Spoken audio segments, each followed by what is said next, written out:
Oi, turma! Hoje nós vamos falar sobre as bases citológicas da reprodução. Tá lá na página 642 do livro de vocês. Então, gente, a primeira regra que a gente tem dentro da reprodução é as questões da variabilidade, tá?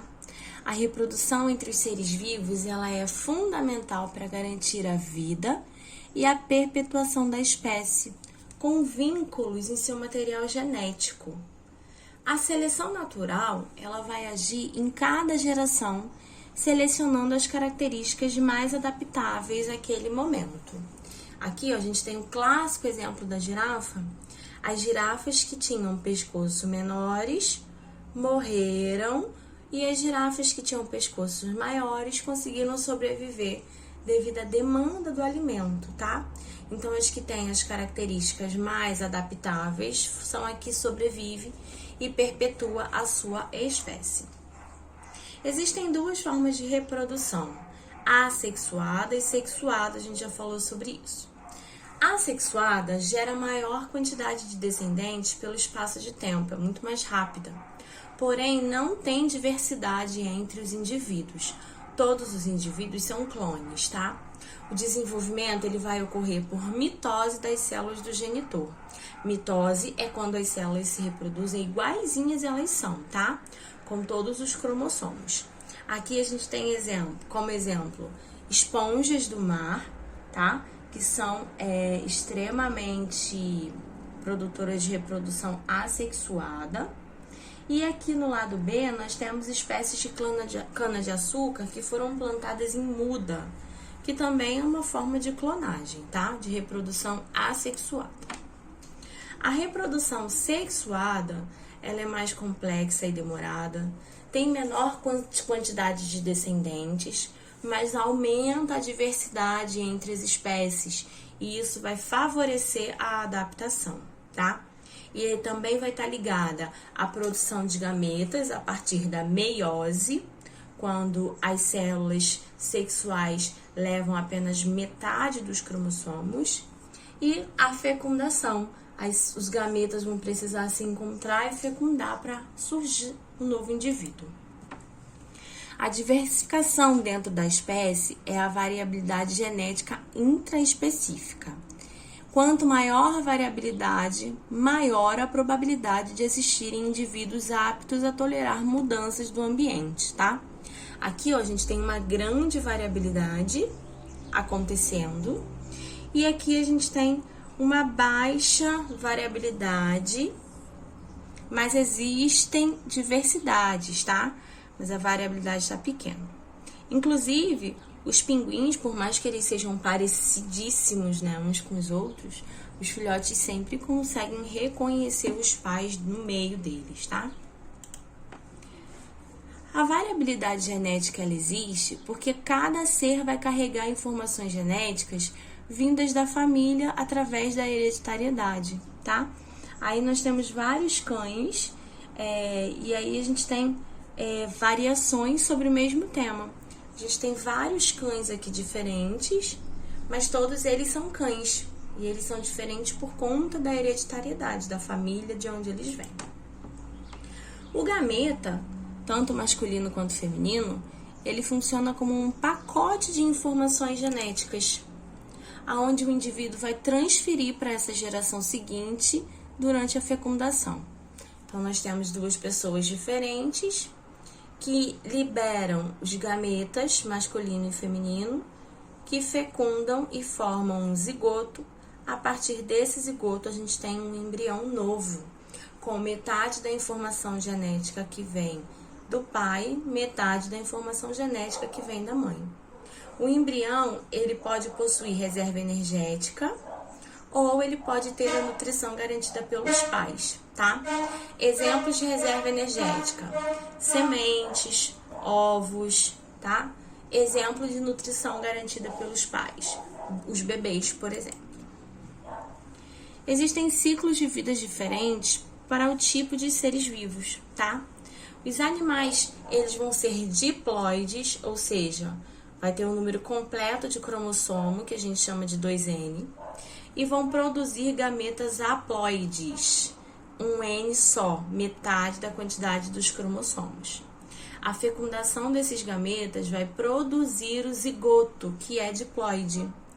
E aí esse ciclo vai ser chamado de haplobionte diplonte, tá? A gente tem aqui, ó, macho e fêmea adultos, liberam os gametas, fecundam e tornam-se adultos a partir do desenvolvimento. Existe também o ciclo haplobionte-aplonte, que é quando o indivíduo adulto tem células haploides e somente o zigoto é diploide, tá? Aqui a gente tem, na imagem, a gente tem uma parte de uma alga, tá? Essa parte dessa alga tem um zigoto que é diploide, que vai, a partir da meiose, liberar os gametas. Esses gametas, eles vão se fixar e vão formar novas partes, e aí essas partes vão se tornar adultas.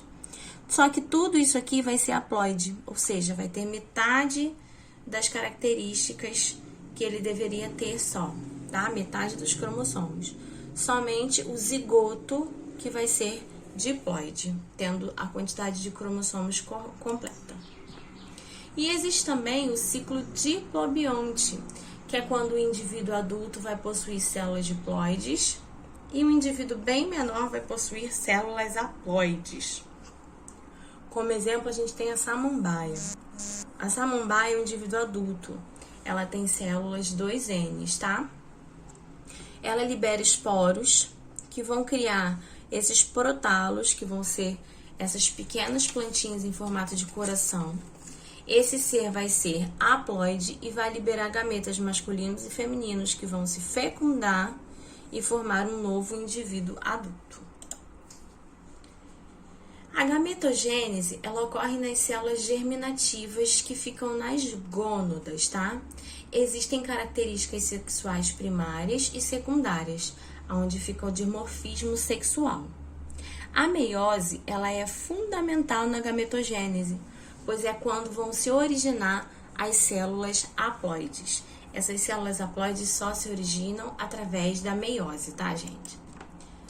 Existem seres que são dioicos, ou seja, apresentam um sexo único e fazem fecundação cruzada, macho e fêmea. E existem seres que são monóicos, são indivíduos que vão apresentar testículos e ovários atuantes ao mesmo tempo, e eles vão fazer ou autofecundação, que é o que geralmente acontece. Raramente vai precisar de um macho e de uma fêmea para fazer uma fecundação cruzada, tá? E eles vão ter hermafroditismo sequencial ou simultâneo, que vai possibilitar a autofecundação. A fecundação, ela pode ser externa, com a perda de gametas. Os animais aquáticos, eles vão precisar fazer isso em meio líquido, tá? E a fecundação pode ser interna, que é mais seguro, não tem muita perda, né, de gametas, e os machos vão depositar os gametas durante a cópula já dentro da fêmea. As fêmeas, elas vão ser receptivas às cópulas durante o período fértil, também é chamado de cio, e elas vão passar por esses períodos hormonais que podem ocorrer diversas vezes ou uma vez só no ano, vai depender da espécie. O cio, ele pode ser reconhecido pelo olfato e também pode ocorrer variações nos machos durante esse período, de ficarem mais coloridos, ficarem maiores, tá? Nem todas as espécies vão possuir pênis, e aí, como por exemplo nas aves, eles possuem coacla e liberam por ali, pela coacla, tá? Existem algumas estratégias que fazem parte da reprodução, tá? São estratégias adaptativas que vão possibilitar a manutenção da espécie sob condições específicas. Por exemplo, a partenogênese, que acontece quando óvulos não foram fecundados por um macho e mesmo assim nascem filhotes. Isso pode ocorrer em algumas espécies de aranhas, pode ocorrer em algumas espécies de abelhas. Existe também a poliembrionia, que é quando ocorre o surgimento de gêmeos idênticos. Isso ocorre na espécie humana também, tá? Existe a neotenia, que é uma característica do estágio de larva. O exemplo mais conhecido é o de salamandra, que são anfíbios que vão preservar as características larvais, mas vão se reproduzir, tá? Ele não vai desenvolver, mas ele se reproduz. E a pedogênese, também é uma estratégia reprodutiva durante o estágio de larva, tá? Esse indivíduo, ele não se evoluiu, não amadureceu, mas essa larva, ela fica lá originando outras formas dela mesma.